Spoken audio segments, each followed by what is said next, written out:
अस्सलाम वालेकुम। आज हम इस्तांबुल में मौजूद हैं, हमारे साथ मौजूद हैं मुअज़्ज़ज़ हमारे मोहतरम मेहमान कामरान खान कसूरी साहब, जो कि गवर्नर सिंध हैं।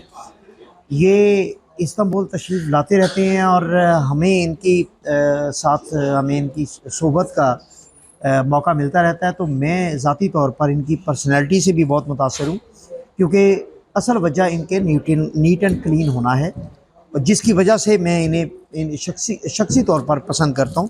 Thank you. बहुत शुक्रिया आपका भी सर, शुक्रिया। आपका यहाँ पर वेलकम। इस्तांबुल में इस्तेहकाम पाकिस्तान, आपने एक ऐसा कदम उठाया जो इस गुज़श्ता 3 साल में किसी भी पार्टी के बड़े से बड़े लीडर को ये कदम उठाने की ज़रूरत नहीं हुई। ख़ास तौर पर ओवरसीज़ पाकिस्तानियों में इतनी बड़ी गैदरिंग में किसी को, मैं समझता हूँ कि किसी भी मुल्क में ये हिम्मत नहीं है कि वो पब्लिक में जाके और फिर सैकड़ों की तादाद में ओवरसीज़ पाकिस्तान के दरमियान में जाके खड़ा हो जाए। तो ये कैसा आइडिया आपको आया और किस तरह इम्प्लीमेंट हुआ? जी, बिस्मिल्लाहिर्रहमानिर्रहीम। सबसे पहले तो आपका बहुत शुक्रिया। मैं समझता हूँ कि आपने जो बात की, इसका सिलसिला हमने शुरू किया पिछले महीने यूके के विज़िट से, जहाँ मैंने यूके के 7 शहरों में इस्तेहकाम पाकिस्तान के हवाले से तकारीब में शिरकत की। लोगों ने मुझे वहाँ बुलाया और ख़ास तौर पे सारे प्रोग्राम बिज़नेस कम्युनिटी ने ख़ुद रखे, जैसा कि आपके सामने है कि हमारे हुसैन नासिर भाई ने कल का प्रोग्राम रखा और बड़ी तादाद में लोगों को जमा किया। लेकिन आपने महसूस किया होगा कि लोगों ने मुझे बड़ी मोहब्बत दी, बड़ा एक्नॉलेज किया। तो मैं ये समझता हूँ कि इंसान नहीं बोलता बल्कि उसका काम बोलता है। जी। अगर ये रिस्पेक्ट मिली है तो काम से मिली है, और हमने उस पर बड़ी मेहनत की। हमारे गवर्नर हाउस में 50,000 बच्चे पढ़ रहे हैं आईटी के अंदर मुफ्त। 10 लाख से ज़्यादा राशन डिस्ट्रीब्यूशन हो चुकी है। 12 लाख से ज़्यादा लोगों ने इफ्तार डिनर किया 3 सालों में। 3 रमज़ान हमें मिले। 8 लाख से ज़्यादा लोगों ने 12 रबी अव्वल के जो प्रोग्राम्स होते हैं पिछले 3 सालों में, वो हमने हर 12 रबी अव्वल को नहीं बल्कि हर महीने हज़ारों लोगों की तादाद में लोग आते हैं। 12 रबी अव्वल का प्रोग्राम होता है, नातों की महफ़िल होती है, खाना होता है। फिर 14 अगस्त का प्रोग्राम हो, 6 सितंबर का प्रोग्राम हो, या महाजिर कल्चर डे हमने बनाया। अब तक 5.6 मिलियन लोगों ने गवर्नर हाउस विज़िट किया है। और आपके मैसिव, टेन्योर में? जी मेरे टेन्योर में, और massive fireworks new year night को।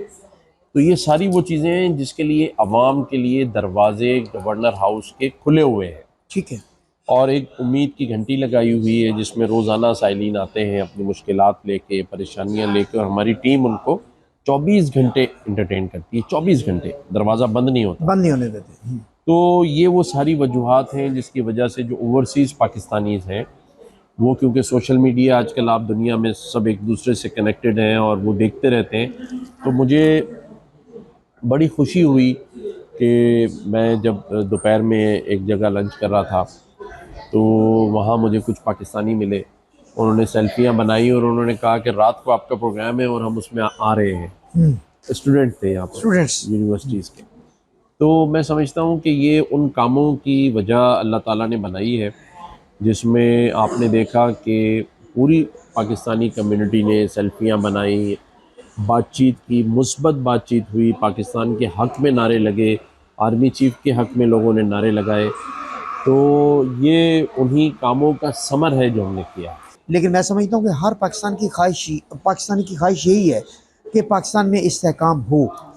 आपका क्या ख्याल है कि पाकिस्तान में इस्तेहकाम किस तरीके से आएगा? क्या आप समझते हैं कि किस तरीके से आ सकता है पाकिस्तान में इस्तेहकाम?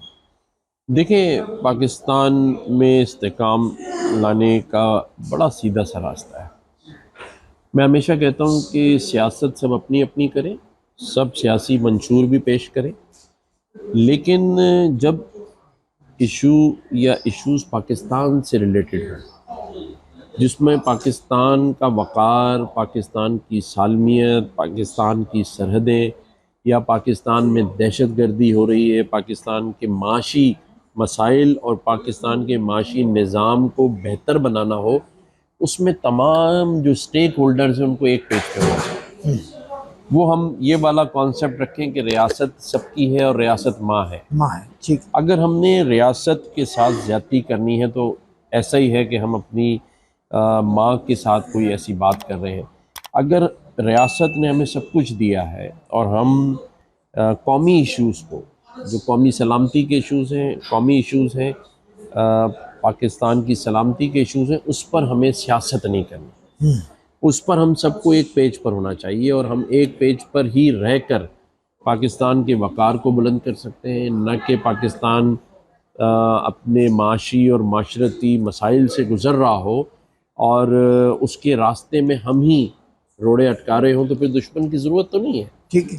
तो मैं समझता हूँ कि ये बेहतरीन हो सकता है अगर हम कौमी इश्यूज़ पर एक आवाज़ उठाएं।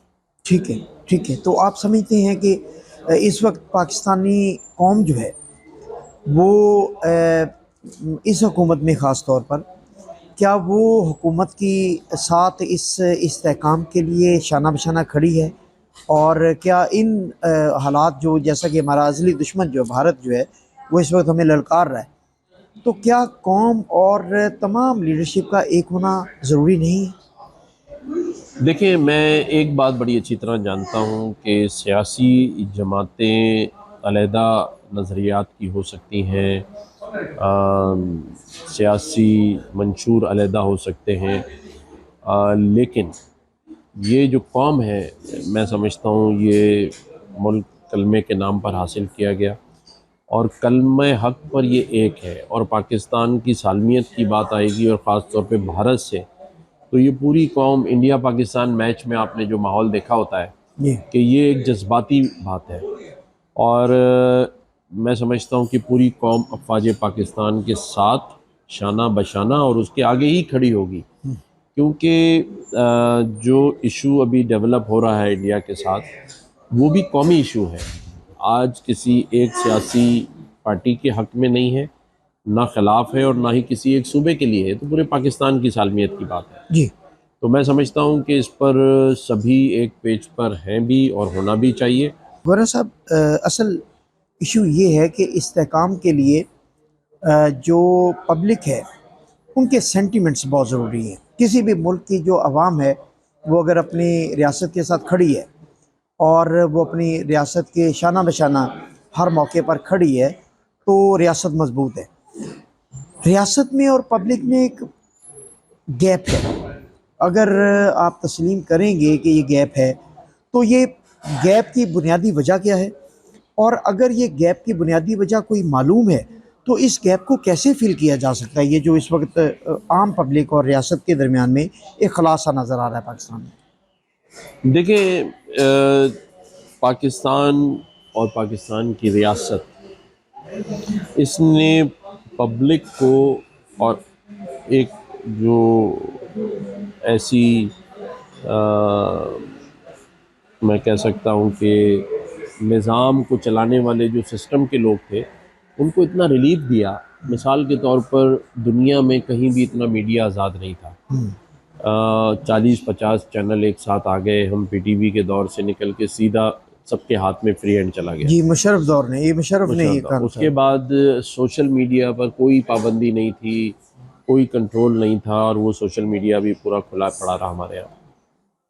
देखिए, मैं तो खुलकर बात करता हूँ हमेशा और आपसे भी मैं करूँगा कि जब एक सियासी जमात जिसने 9 मई में अपना किरदार सबके सामने है, मैं बात कर रहा हूँ इमरान खान साहब की, उन्होंने आवाम को एक ऐसी राह के पीछे लगाया, एक ऐसी ट्रक की बत्ती के पीछे लगा दिया जहाँ उन्होंने तहज़ीब और बदतमीज़ी का कोई फ़र्क नहीं रखा। आपके सामने है कि उनके लोग किस तरह सहाफ़ियों को भी गालियाँ देते थे, सियासतदानों को गालियाँ देते थे। और ये जो फ़र्क आपने मुझसे सवाल किया कि गैप लाने का, गैप क्यों? ये बाकायदा इस पे 15 साल तक इन्होंने सोशल मीडिया पे काम किया। ये एक बैरूनी एजेंडा है। देखिए, जिस मुल्क की फ़ौज की दुनिया तारीफ़ कर रही है कि ये प्रोफेशनल्स हैं, यूएस में बुला के इनाम दिए जाते हैं, यूके में बुला के रिस्पेक्ट दी जाती है, क्योंकि उनके प्रोफेशनलिज्म की वजह से दी जाती है। फ़ौज पाकिस्तान इस्टेब्लिशमेंट, हमारी आईएसआई, तो दुनिया को ये पता था कि आज 1947 से लेकर 2025 तक हमने 1 इंच ज़मीन पर ना अफ़गानिस्तान, ना ईरान, ना भारत, ना चीन किसी को कब्ज़ा किया, करीब भी नहीं आने। हम एक एटमी ताकत है। तो जब दुश्मन ने देखा कि ये किसी सूरत 1947 से आज तक हम इनका बाल बीका नहीं कर पाए हैं और ये सीना तान के खड़े हैं। तो ये जो बैरूनी साजिश का अंसर था जिसमें करोड़ों डॉलर्स सोशल मीडिया पे खर्च किए गए एक नैरेटिव बनाने के लिए, और वो नैरेटिव बिल्डिंग एक दिन से नहीं होती, नैरेटिव बिल्ड किया जाता है सालों में। तो कई सालों से इस्टेब्लिशमेंट के ख़िलाफ़, अफवाज पाकिस्तान के ख़िलाफ़ और पाकिस्तान के कौमी इदारों के ख़िलाफ़, लोगों के ख़िलाफ़ एक साजिश बुनी गई। अच्छा, आपके मामला दुश्मन साइफर खड़े हो से चला, मामला इसमें कोई शक नहीं कि साइफर लहराने से चला। उसके बाद मुल्क की अफवाज के उससे खिलाफ पहले बात करना, उससे पहले ये था गवर्नर साहब, उससे पहले ये था कि यही पब्लिक, यही आम आदमी वो 5th जनरेशन वॉर आर्मी हमारी इस्टेब्लिशमेंट के फ्रंट पे खड़ा होकर लड़ रहा था, यही पाकिस्तानी। नहीं ये टर्न हुआ इसमें रियासत में और पब्लिक में दरमियान में कुछ है। नहीं, अगर हम इसे गैप को फिल करें ना, नहीं तो इस गैप को मैं देखिए, आपको इसके दरमियान में मैं इसमें बताता दो ऐसे लोग हैं, दो ऐसी पार्टीज हैं। आप जिस आप पार्टी की बात कर रहे हैं, आप इमरान खान की बात कर रहे हैं, आपकी पार्टी उनके इत्तेहादी थे हुकूमत में। उस वक़्त आप एस्टेब्लिशमेंट और पीटीआई एक ही पेज पर थे। मैं आपको मेरा जो पर्सपेक्टिव है वो ये कि ना तो अवाम ये चाहती कि वो एस्टेब्लिशमेंट के खिलाफ बोले, ऑनेस्टली मैं आपको बताऊँ, मैं एक एज ए अवाम के, और ना ही एस्टेब्लिशमेंट अवाम के खिलाफ खड़ा होना चाहती है। ये दोनों नहीं है। 100% मैं आज के प्रोग्राम में आपसे डिस्कस कर रहा हूँ, इन दोनों के दरमियान में एक गैप है। वो गैप क्या है, आप उसका बताएं। वो देखिए, मैं आपको बताता हूँ कि असल काम होता है इस गैप को ख़त्म करने का सियासी पार्टी के जो लीडरान होते हैं। जी, लीडरान बताते हैं, जैसे इस मुल्क में आप देखें कि ये अपनी रियासत से मोहब्बत करते हैं, ये अपनी रियासती इमलाक को नुकसान नहीं पहुँचाते, अपनी अफवाज के ख़िलाफ़ नहीं खड़े होते, अपनी फोर्सेस के ख़िलाफ़ नारे नहीं लगा रहे होते। आप देखें कि इराक़ वॉर जब हो रही थी तो यूएस ने झूठ बोल के, उस वक्त के उनके आर्मी चीफ ने इराक़ में जंग करवा दी और अपनी इत्तेहादी फ़ौजें लेके नेटो की वहाँ उतर गए। लेकिन किसी भी मुल्क के लोगों ने अपनी फ़ौज के आर्मी चीफ के ख़िलाफ़ आवाज़ नहीं उठाई, क्योंकि उसको कमज़ोर नहीं करना चाहते थे। फिर हमारे यहाँ तो देखें मसला क्या है कि हमारी जो फ़ौज है उसमें एक माँ का किरदार भी बहुत बड़ा है। एक माँ अपने शौहर को शहीद करवाती है सरहद पर, और उसी यूनिट में जिसमें उसका शौहर शहीद हुआ होता है, उसी यूनिट में अपने बेटे को भर्ती इसमें और कोई शक, कहीं वो भी शहीद हो जाता है। 100% मैं आपसे इत्तेफाक करता हूं इस बात जो ना इत्तेफाकी इस दरमियान में आपको नजर आ रही है, ये बैरूनी ताकतों का मंशूर, उनका बयानिया, उनका नैरेटिव, और कुछ लोगों का हमारे यहाँ से उसको बाय करना, और उसको बाय करके लोगों के दिलों के अंदर अफवाज पाकिस्तान के लिए और इस्टेब्लिशमेंट के लिए नफरत डालना, और उसको बड़ी हद तक सेल कर सकते हैं वो लोग। मेरे ख्याल और में इस गैप में गवर्नर साहब वक्फन लोगों ने इसको सेल किया और कुछ लोगों ने उसको बाय किया। अच्छा, अब मैं तो सिर्फ एक बात जानता हूँ, मैं एक मिसाल आपसे पूछता। ये कहते थे कि जी बाजवा साहब जो है, जो आर्मी चीफ रहे, वो ये कर रहे हैं, वो ये कर रहे हैं, वो ये कर रहे हैं। आज बाजवा साहब कहाँ हैं? बाजवा साहब चले गए। इसका मतलब जो कुछ वो लेगेसी छोड़ कर गए वो अपने साथ नहीं ले गए। तो जो कुछ उन्होंने किया इदारे के लिए किया, अफवाज के लिए किया और पाकिस्तान के लिए किया। फौज में, अफवाज में जो भी सिपह सलार होता है वो अपने मुल्क के लिए काम कर रहा होता है और अपने इदारों को मजबूत कर रहा होता है। और क्योंकि वो इनसाइड जानते हैं, हमें और आपको नहीं। देखें, एक डॉक्टर है ना, उसको पता होगा कि ये फलां सामने बंदा बैठा है, इसको मर्ज क्या है, ये उसको पता है, ये उसके डॉक्टर को पता है। हम और आप बैठ के यहाँ उसके चेहरे पे से देखकर, उसकी मुस्कुराहट को देख के उसका अंदाज़ा नहीं कर सकते। तो पाकिस्तान के अंदरूनी मामलात, अंदरूनी ख़तरात, ख़ित्ते के ख़तरात, सरहदों के ख़तरात और पॉलिटिक्स में क्या गड़बड़ है क्या नहीं है, वो हमारी इदारे इंटेलिजेंस वो बेहतर जानते हैं। रियासत पर कोई दूसरा सवाल नहीं है गवर्नर साहब, मैं आपके 100% आपसे एग्री हूँ। मैं उस बीमारी को ढूंढ, आपने डॉक्टर की बात की ना, बीमारी, अगर आपको बीमारी पेट की हो और आपको दवा जो है वो बाजू की दी जाए तो क्या आपकी पेट की बीमारी ठीक हो सकती है? नहीं हो सकती। बीमारी, अगर रियासत मुखालफ बयानिए की बात की जाए तो इस वक्त की जो फेडरल गवर्नमेंट है, यानी नवाज शरीफ, शहबाज शरीफ, मरियम, इन्होंने जिस बुरे तरीके से हमारी रियासत को इन्होंने ललकारा है, वो तो अल्फाज ना आपकी पार्टी ने कभी कहे ना पीपल्स पार्टी ने कभी कहे। मैं आपसे ये समझता हूँ कि आप एक बहुत ऑनेस्ट सियासतदान हैं और आप एक ऐसे शख्स हैं, मतलब सियासतदान से हट के एक ऐसे शख्स हैं जो हक़ाइक़ को छुपाने की कोशिश नहीं करेंगे। तो अगर रियासत मुखालफ बयानिए को देखा जाए तो जब ये पीटीआई के कारकुन 5th जनरेशन वॉर के फ्रंट वॉरियर थे, उस वक्त मरियम नवाज़, शहबाज शरीफ और नवाज शरीफ वो रियासत मुखालफ बयानियाँ बेच रहे थे और वोट को इज़्ज़त दो, और वो बातें कर रहे थे वो चीफ ऑफ आर्मी स्टाफ और आईएसआई के चीफ के बारे में। मेरा नहीं ख्याल कि आपसे छुपी हुई या मुझसे छुपी। आइडेंटिफाई ये करने की ज़रूरत है कि क्या वो बीमारी हमने दोबारा फिर ला के दरमियान में बिठा ली। रियासत का कोई, रियासत के खिलाफ कोई नहीं जाना। मैं इस पर दो बातें करूँ। देखें, एक तो किसने क्या किया, गलतियां हम सबसे हुई, और मैंने जैसे पहले कहा कि अवाम और अफवाज के दरमियान जो इतना बड़ा गैप आया, उसमें हम सियासतदानों का सभी का कसूर है। जब हम इक़्तिदार में थे तो हम वादा करते थे, उनको सर का ताज बनाते थे। जब इक़्तिदार चला जाता था तो उन्हीं को कसूरवार बनाते थे, उन पे इल्ज़ाम तराशियाँ करते थे और फिर उन्हीं के साथ मिलके दोबारा अपनी हुकूमत हासिल करने की कोशिश करते थे।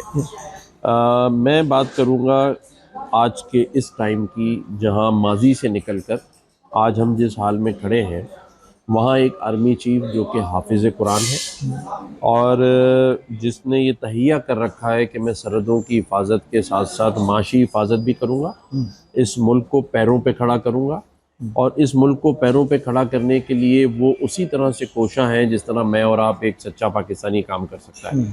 तो मैं समझता हूँ कि हर एक ने अपनी गलतियों से सीखा भी है और गलतियाँ दोबारा ना दोहराई जाए। हम सबको पाकिस्तान पहले की बुनियाद के ऊपर मिलकर काम करना चाहिए और एक दूसरे को माफ़ करके आगे बढ़ें। और पाकिस्तान की जो 65% नौजवान नस्ल है, यूथ है, उसके मुस्तकबिल को बेहतर बनाने के लिए अपना काम और अपना टाइम सर्व करें और एक दूसरे पर तनकीद करने के बजाय एक दूसरे की तस्हीह करें। हम आपके अमल और आपकी खिदमत को मिसाल लेते हुए क्या गवर्नर हाउस से निकल के पूरे पाकिस्तान में ये खिदमत नहीं कर सकते? क्या करनी चाहिए? क्या हमारी हुकूमत जो है वो अपने यूथ को गुमराह कहने के बजाय, सोशल मीडिया को फितना कहने के बजाय, वो उनको अपने सीने के साथ लगा के क्या अपने आप को मजबूत करेगी या कमज़ोर करेगी? देखें, अब ये डिपेंड करता है कि किसी भी टेक्नोलॉजी का इस्तेमाल, चाहे वो एआई हो या इंफॉर्मेशन टेक्नोलॉजी हो, कौन किस अंदाज से लेता है। अब देखें, एक मैसेज आता है, उस पर नीचे लिखा होता है कि आप इसे जैसे आपने देखा है ऐसे ही आगे फॉरवर्ड कर दें। आपने कई दफ़ा लिखा होगा, और कहीं लिखा होता है कि ज़्यादा से ज़्यादा शेयर करें, फॉरवर्डेड एज रिसीव। कुरान शरीफ में अल्लाह ताला फरमाते हैं कि किसी भी चीज़ को आगे भेजने से पहले, किसी के बारे में उंगली उठाने से पहले उसकी तस्दीक करो, उसको उसकी मालूमात करो, क्या उसमें सच है और क्या उसमें झूठ है। हमने ये ज़रूर किया कि हमने अपने सोशल मीडिया को बग़ैर सोचे समझे सियासी बुनियादों पे इस्तेमाल किया। मतलब एक नैरेटिव एक जमात के सरबरा ने या उसकी सोशल मीडिया टीम ने बनाकर सुबह दे दिया, और उसके कारकुनों ने और उसके फॉलोअर्स ने ये सोचे समझे बगैर कि ये मेरी मुल्क की सालमियत की बात है या ये किसी की ज़ात की बात है या किसी की इज्जत नफ्स की बात है, हम उसे आगे इस्तेमाल करें। अच्छा गवर्नर साहब, हम किसी एक पार्टी को इल्ज़ाम ठहराने के बजाय ना, यानी हो क्या रहा है, हो ये रहा है कि जो उनका सोशल मीडिया सेल है पीटीआई का, वो इस पैटर्न पर चल रहा है। नून लीग वाले जितनी कैपेसिटी में है वो अपने सोशल मीडिया इस पैटर्न पर चला रहे हैं। आईएसपीआर एक मैसेज तमाम चैनल्स को भेजता है, वो फॉरवर्डेड एज रिसीव्ड चैनल पर हो जाता है। पीपल्स पार्टी भी इसी पैटर्न पर चल रही है। बुनियादी तौर पर हमें आइडेंटिफाई करने की ज़रूरत ये है कि हम कलेक्टिव कौम के तौर पर एक चीज़, प्रॉब्लम को आइडेंटिफाई करें। और जो मैं आपको फिर दोबारा बता रहा हूँ, 25 करोड़ अवाम है, आप 25 करोड़ अवाम को आप किसी सड़क पर रोक के उनसे वन सेंटेंस पूछें कि क्या वो रियासत के अगेंस्ट है, कोई रियासत के नहीं, against वो भी नहीं है, होना भी नहीं चाहिए। होना भी नहीं चाहिए। लेकिन बीमारी जो अब बुनियादी तौर पर अवाम ये समझती है कि जो करप्ट लोग जो इसी रियासत को टारगेट करते थे वो आज बुनियादी तौर पर हुकूमत में बैठे। असल बीमारी इस आइडेंटिफाई करने की ज़रूरत है। देखिए, ये तो लोग वोट देते हैं और ये तो लोगों का चुनाव है कि वो किसको लाना चाहते हैं और कौन जीत कर आता है। मैं तो सिर्फ एक असूल के ऊपर कायम हूँ और वो ये है कि हमें आहिस्ता आहिस्ता इस मर्ज से जान छुड़ानी है जो हमारे मुल्क को दीमक की तरह चाट रहा है, बिल्कुल ऐसा। चाहे उसमें मैं हूँ या कोई भी हो। नंबर 1। नंबर 2, अफवाज पाकिस्तान और इस्टेब्लिशमेंट ये वो इदारा है जो इस मुल्क की सालमियत के लिए, जैसे मैंने एक माँ की मिसाल दी, इसमें कोई शक और नहीं, इसमें उसके बगैर तो आपकी सलामती है नहीं। 99.9 लोग मुहिब्बे वतन हैं, चाहे वो नेवी हो, चाहे वो एयरफोर्स हो, चाहे वो अफवाज पाकिस्तान हो। 99%, 0.9% बता रहा हूँ आपको मैं। 1-8% हर जगह होते हैं जो आपके इदारे को, आपके नाम को नुकसान पहुंचा रहे होते हैं। हमें अपनी अफवाज पर भरोसा करना है, हमें अपनी अफवाज से मोहब्बत करनी है, हमें अपने लोगों से भी मोहब्बत करनी है, हमें अपने हुक्मरानों से नफ़रत नहीं करनी है। अगर उनको साथ हमने नफ़रत का बर्ताव रखा तो हमारी आने वाली नस्ल का एतमाद उठ जाएगा।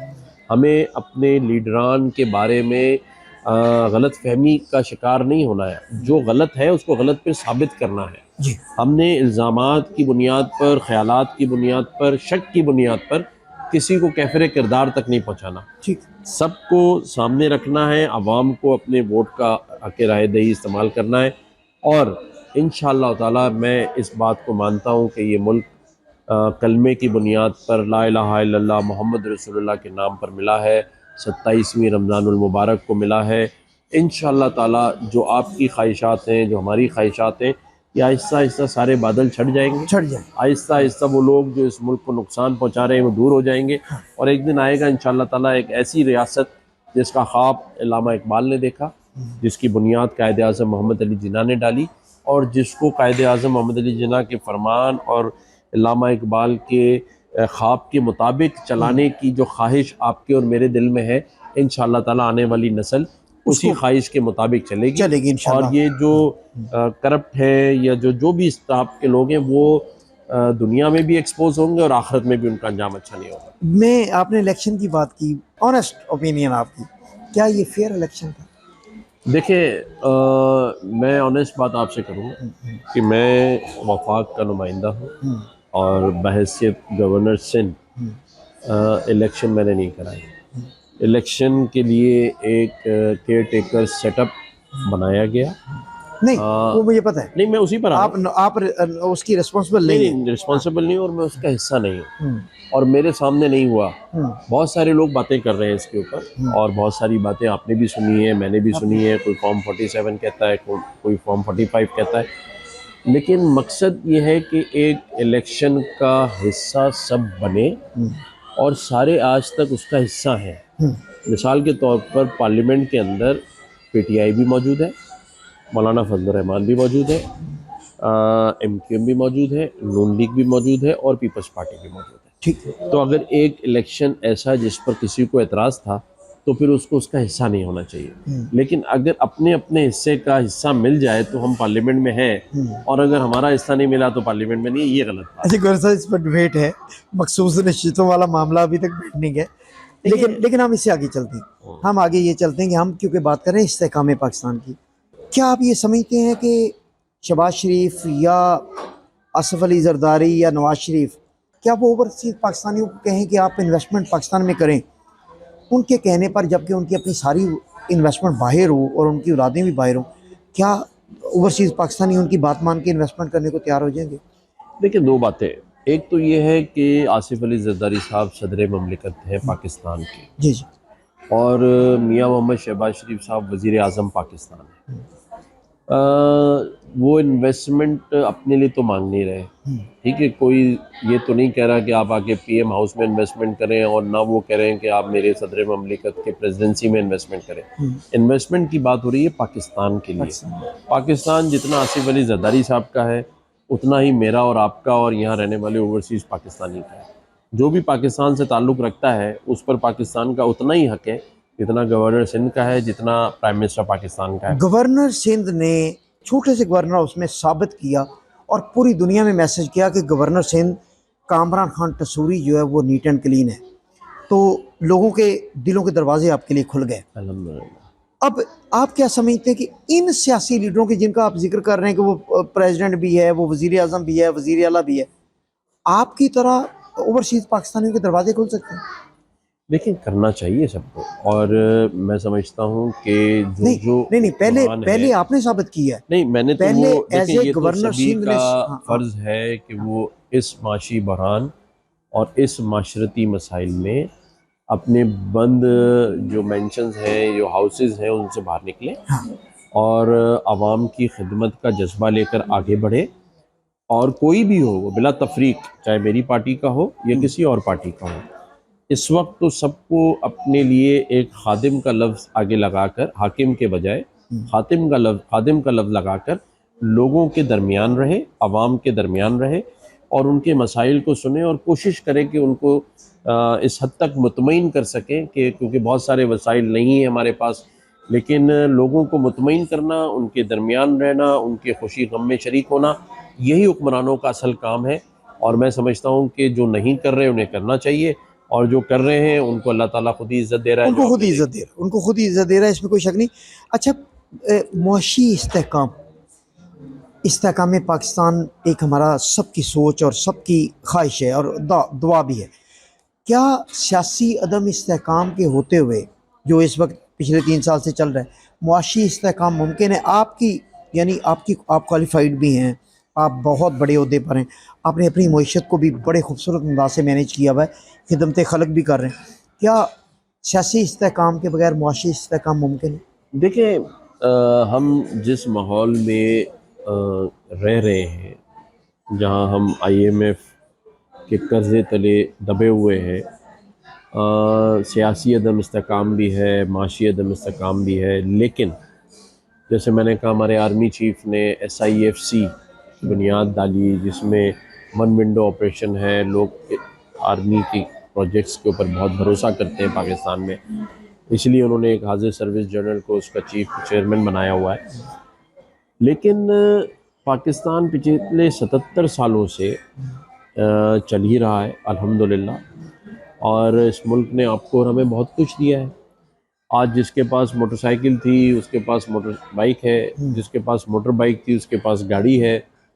ऐसा नहीं है कि पाकिस्तान ने भी तरक्की नहीं की। हमारे यहाँ मुल्क में मोटरवेज़ बने हैं। आपको पता है कि पाकिस्तान अपने खत्ते में सबसे पहला मुल्क था जिसने एयरपोर्ट सबसे पहले बना लिया था। जी, ऐसे ही आपको पता है UAE का एयरपोर्ट, PIA ने, टर्किश एयरलाइन, दुबई एयरलाइन और सब कुछ बनाया। इंडिया एयरपोर्ट बाद में बना भारत में। ठीक है, तो ऐसा नहीं है कि हमने तरक्की नहीं की। हमने तरक्की की, लेकिन उसके बाद हम तनज़्ज़ुली की तरफ क्यों गए? इंशाल्लाह यानी वो ठीक हो जाएगा, और मुझे पूरा भरोसा है हमारे हाफिज़ कुरान आर्मी चीफ पर, इस वक्त की हुकूमत पर और अल्लाह ताला की ज़ात के ऊपर, कि आहिस्ता आहिस्ता ही सही, लेकिन ये मुल्क जो इस्लाम के नाम पर मिला है, ये जो रियासत है, इसके अंदर खुसूसी करम है अल्लाह ताला का कि इतने बड़े बड़े मसाइल और ऐसे सियासतदान जिन्होंने, आपने खुद कहा कि नुकसान पहुँचाया मुल्क को, उसके बावजूद ये मुल्क अपने पैरों पे खड़ा हुआ है। और मैं यकीन से आपको कह सकता हूँ कि इंशाअल्लाह बहुत जल्द हम इस मुल्क को तरक्की की राह पे गामज़न करेंगे और अच्छे लोग एक दूसरे के साथ जुड़ेंगे, और जो लोग पाकिस्तान को नुकसान पहुंचा रहे हैं वो खुद ब खुद दूर हो जाएंगे, खुद ब खुद निकल जाएंगे। आप कह रहे हैं ये छलनी हो जाएंगे, छलनी हो जाएंगे, और इंशाल्लाह आप देखेंगे कि नई नस्ल आगे आएगी। कब तक होंगी गवर्नर साहब? देखिए, ये सिलसिला तो चल रहा है। आपने जैसे कहा कि हमने नई बुनियाद डाली गवर्नर हाउस में अवामी खिदमत की, और उसको इंशाल्लाह लोग फॉलो करेंगे, और आगे भी लोग, इस वक्त मैंने जैसे कहा कि वज़ीर आज़म पाकिस्तान बड़ी मेहनत कर रहे हैं, इसी तरह से बाकी भी सियासी जमातें। क्यों? क्योंकि उनके पास अब दूसरा रास्ता नहीं है। हमने पाकिस्तान को वहाँ ला के छोड़ा है कि अब पाकिस्तान का रास्ता तरक्की का ही रास्ता है। पाकिस्तान को अपने पैरों पे खड़ा करना, पाकिस्तान को बचाना है, पाकिस्तान की मईशत को बचाना है, तो फिर हम सबको मेहनत करनी है। और हमें ये मौका मिला है, ये 5 साल का मौका है, इसमें सब ने अपने अपने कामों से साबित करना है, वरना उसके बाद इलेक्शन के अंदर सबको रिजल्ट मिल जाएगा। गवर्नर साहब, ये यानी इस वक्त आपने खुद तस्लीम किया कि मईशत भी और इस्तेकाम में नहीं है, सियासत इस्तेकाम में नहीं है, तो अगर ये मईशत भी इस्तेकाम में नहीं है, सियासत भी इस्तेकाम में नहीं है, तो फिर हम बंद गली में नहीं है इस वक्त? देखिए, मैंने बंद गली में आपसे है ये या कहा कि हम इस्तेकाम में थे नहीं। आज ही तो है जो इस्तेकाम पाकिस्तान जिसका हम प्रोग्राम कर रहे हैं, आज ही तो है जहाँ आर्मी चीफ ने SIFC बनाई है, आज ही तो है कि जहाँ प्राइम मिनिस्टर अपनी टीम के साथ माशी इस्तेकाम लाने की कोशिश कर रहे हैं। तो अब तो इस्तेकाम की तरफ जा रहा है। ये जो उड़ान पाकिस्तान है ये, और जो हमारे GCCs के ममालिक हैं, UAE, सऊदी अरेबिया, कतर, इसी तरह से आपका तुर्किया, चीन और US, ये जो हमारे पड़ोसी मुल्क हैं, ये हमें इस वक्त मदद कर रहे हैं। सऊदी अरब हमारा सबसे बड़ा इस वक्त मदद करने वाला मुल्क है। चाइना, तुर्किया, ये जो इन्वेस्टमेंट है $25 बिलियन की, ये UAE पाकिस्तान में कर रहा है। 20 से 22 बिलियन डॉलर की इन्वेस्टमेंट सऊदी अरेबिया कर रहा है। ये चाइना तो बड़ी देर प्रोजेक्ट से लेकर बातें आ रही गवर्नर साहब, लेकिन देखिए लेकिन process है। SICF में कोई वाज़ेह तौर पर नहीं, अभी ये तक आएगा, फैक्टर- ये आएगा। देखें, ये आप आज बीज डालेंगे, कल फ्रूट का पेड़ नहीं लगेगा। हम बुनियाद डाल रहे हैं आने वाली नस्ल के लिए, ट्रैक पे ला रहे हैं। हमसाया मुल्क भी साथ हैं, कौम भी जुड़ रही है। और अभी जो ओवरसीज़ कॉन्फ्रेंस पाकिस्तान में हुई, वो इस बात का सबूत थी कि एक सियासी जमात जो कहती थी कि ओवरसीज़ पाकिस्तानी साथ नहीं है, 1200 से ज़ायद सारी दुनिया से पाकिस्तान में लोग कर इस्लामाबाद में आए। एक कामयाब ओवरसीज़ कन्वेंशन हुआ। फिर पिछले महीने $4.1 बिलियन का जो रेमिटेंसेस ओवरसीज़ पाकिस्तानीज़ ने भेजी, जो कि 77 साल रिकॉर्ड तोड़ दिया गया है। ये सारे इंडिकेटर्स हैं। स्टॉक एक्सचेंज इस वक्त अपनी बहुत बड़ी सतह के ऊपर है, इंटरेस्ट रेट कम है, और IMF भी हमें सपोर्ट कर रहा है। मैं समझता हूँ कि ये सारे इंडिकेटर्स जो हैं वो पाकिस्तान की माशी उड़ान को लेकर चल रहे हैं, और इसमें वज़ीर आज़म पाकिस्तान, आर्मी चीफ और तमाम सियासी जमातें जो कि एक पेज पर हैं, कौमी सलामती के मामले पे भी, कौमी मईशत के मामले पे भी, और पाकिस्तान को अपने पैरों पे खड़ा करने के हवाले से। तो वो एक पेज पर है, एक पेज। ये अच्छी बात है, एक पेज पर ही मईशत का इस्तेकाम होगा। आखिरी सवाल आपसे, आप पाकिस्तान के स्टेक होल्डर हैं, आप का भी स्टेक सारा पाकिस्तान में, आप ये समझते हैं कि किसी भी पॉलिटिकल लीडर पर 200 मुकदमात होने चाहिए और वो 200 मुकदमात जायज़ हैं? देखिए, सियासत जो होती है ना जी, वो अपने नज़रिए को इम्प्लीमेंट कराने के लिए और फिर दूसरे के नज़रिए से लड़ने का ही नाम है। जिसको सियासत करनी है ना जी, वो जेलों से न डरे, वो केसों से न डरे। ये कोई बिजनेस नहीं है शौकत खानम का कि जी सारी ज़िंदगी पैसे मांगो तो एयर कंडीशन के अंदर मशीनें लगा लो। ये सियासत है, इसमें ऐसा होता है।